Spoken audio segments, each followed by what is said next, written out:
Oh, yan. Plus, ay, kung may puto da. Yan, niluto ko na. Fresh flour ang gagamit. 2 tablespoon vanilla. Fresh milk. 2 tablespoon of baking powder. Salt. Sugar. First class flour. 1 cup of water.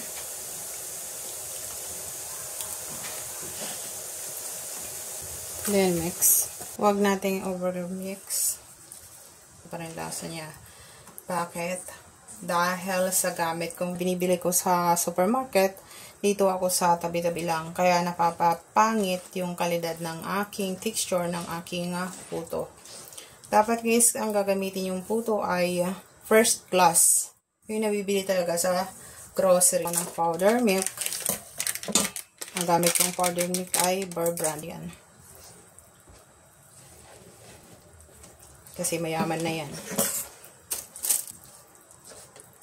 So, pag ganito na, okay. Then, sasalain ko na ngayon. Lang ako dito.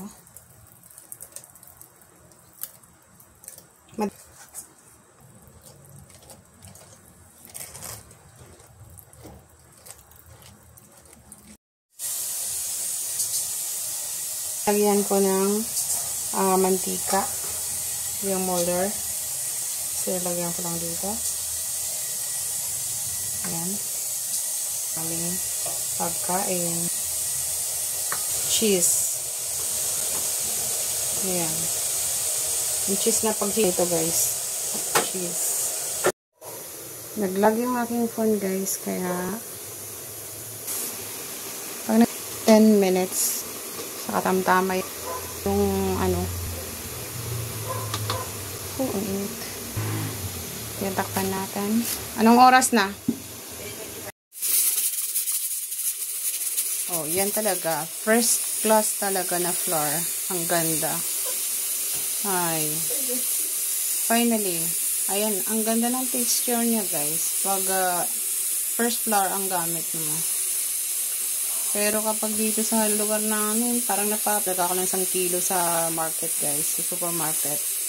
Yan talaga ang puto niya. Gusto ko. Ano pang inantay natin? Luto niya.